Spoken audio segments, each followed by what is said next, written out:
Morning, everybody.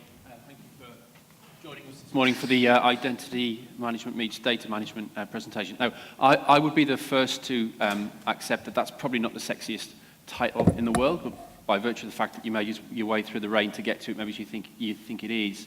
Even if it's not sexy, it is important, because our contention is that unless you understand, unless we change the way we think about identity and identifiers and how we link that data together, and how we think about how we describe consumer behaviour and what we mean by consumer behaviour, and bring that together, we can never fulfil the promise that I think we make to consumers and to the brands that we work with. And that promise is the delivery, or the desire to deliver that authentic, personalised consumer interaction at scale. Now, setting aside that very nice language that our marketing team have delivered for us, and it is lovely language, what does that really mean? Well, for me as a consumer and for you as a consumer, it just means that that brand that I'm buying from or I'm engaging with understands me, gets what I care about, presents me with the offers and messages that mean something to me. And that's now clearly what I expect, want, and I think you do too. And as brands in the audience, or those who service those brands, that desire to provide that authentic, personalised interaction, it just means getting it right, getting the right message to the right person at the right time. That's never really changed. But the ability to do that has become significantly more difficult, which I'll talk about in just a second. But certainly as we go through this notion of understanding identity, it's not just about technology, it's how we think about identity, identifiers, and data that will drive the change to deliver on that particular promise. Now, I won't, I think we've seen enough presentations this week. We've never seen enough presentations, but we need to change, as I've touched on, and that sense that we move away from a static, rules-based world to something that is dynamic, something that is personalised. We've just touched on. But what are the problems? What are the issues that we need to really solve first? There are probably quite a few, but our sense is that there are three key ones for us. Fragmentation, and that's one actually I'm going to talk about more in a second, but that notion of there's no singular thing. There's lots of stuff to try and solve because there's lots of bits of data points that we need to deal with. Well, I'll come back to that in a second. Data and decisioning. I think we've heard lots of stats about the volume of data that is created and the speed at which a decision needs to be made. That's hard to solve. Even though the technology does a great job of trying to solve it, unless we get the right data into the thing in the first place, it will make a bad job of it, but it needs to be dealt with. And doing this at scale. None of this is an intellectual exercise. It only makes a difference if consumers at scale, customers at scale, feel that they are receiving a personalised message, feel that there is authenticity. And equally for the brand, or those who service those brands, that notion that this can be rolled out across that only makes a difference to your bottom line if we deliver on that.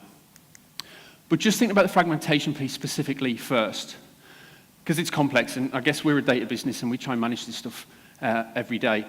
My sense as a consumer, and yours I guess, is that identity is a kind of fixed thing. It's you, it's me, it's just who I am, there's only one of me, maybe thankfully. But it's much more complicated than that, because it's not just about the identity, it's the identifiers. So you've got some huge stats there that from our US colleagues about the complexity of this. There's only one of me, but that notion that there are lots of things that link me together, whether that's an email address or cookies or devices, we need to bring that together. We need to bring that together and understand it. And again, thankfully, there's a business on the stage that does that pretty much every day. But multiply that complexity of identity and identifiers by the number of channels or devices, and again, that sense that we all have between 3 and 5 devices that we'll use at any one time. Having those devices at hand and using them and bringing those identities or identifiers to make sense across those channels is, again, a huge challenge that, again, brands have to deal with every day.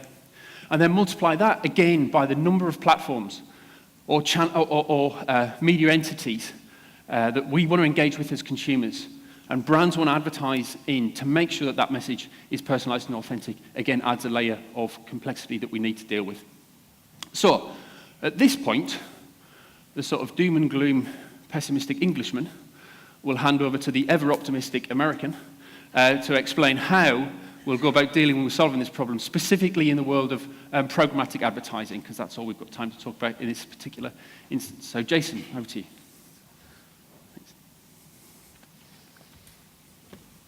So I suppose I can be a little bit optimistic because I got to handle all of the kind of meta, fuzzy fun stuff. So we dove a bit into the weeds there with the identity and kind of the complexity of the landscape in managing all of those assets. But again, if we kind of go back to our core motivations behind why we're doing this so that we can treat people, we can have conversations with them and engage with them.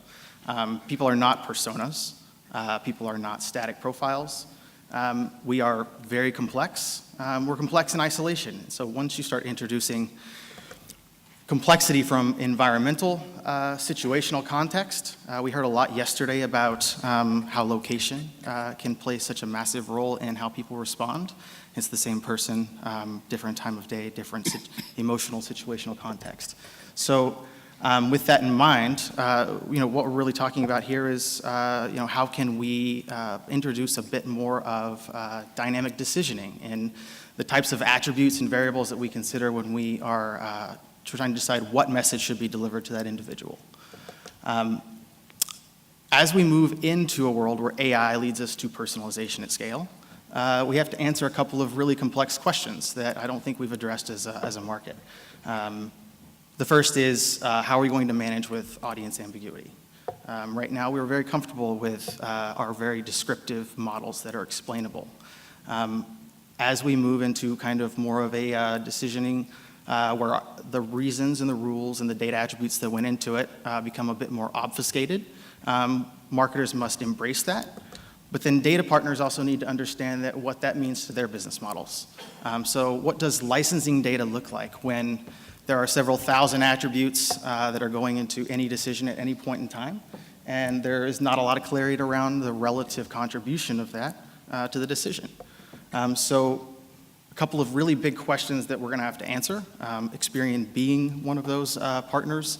We're trying to explore how we live in a world where AI and dynamic decisioning can be scalable and applicable for marketers. So we're talking about two big problems. We're talking about a lot of data that goes into solving those. But we're talking about them very much in isolation today, and we're solving them in isolation today, and there's a lot of companies that are doing amazing jobs. You have a lot of people introducing ID graphs, ID resolution services that are handling some of that fragmentation problem. Also, we've got CDPs that are handling some of the fragmentation problem on the marketer side in terms of their desire or their choice to be able to select the platforms they want to work with. And then we have SSPs and ad exchanges and DSPs that are trying to handle some of that transactional fragmentation that occurs across different channels and media types.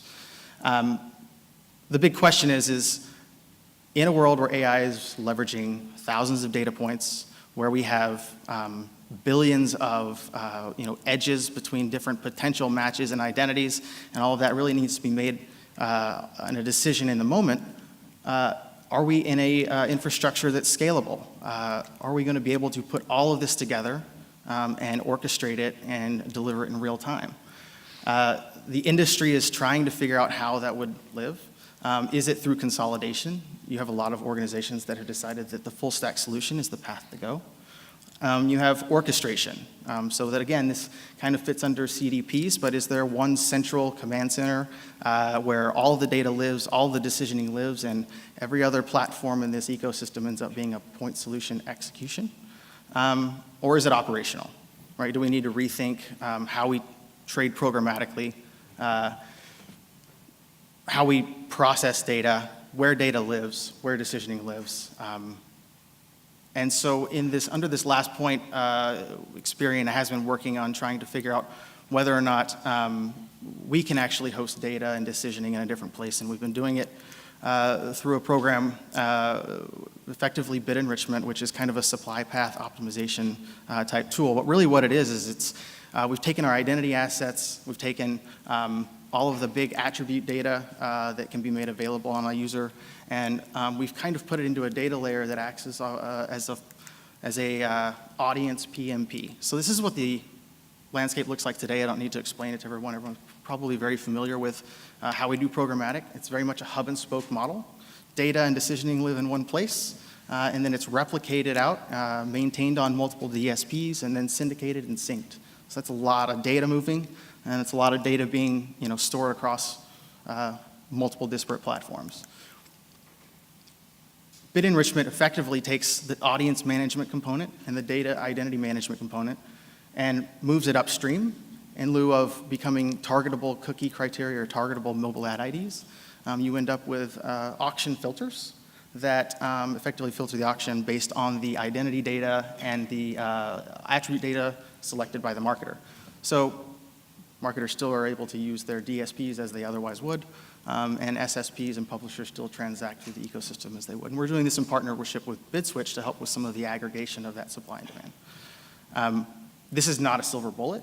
This is just one way of, we've been trying to think of how we can reapproach, where we store data, how data is made available for decisioning. I'm sure that there are other people working on other solutions that would be complementary or, but yeah, so thus far, I think we've got some stats, time's up, but a couple of the programs that the UK has been running, so they've been up for about a year. We've seen up to a 75% reduction in CPAs across DSPs.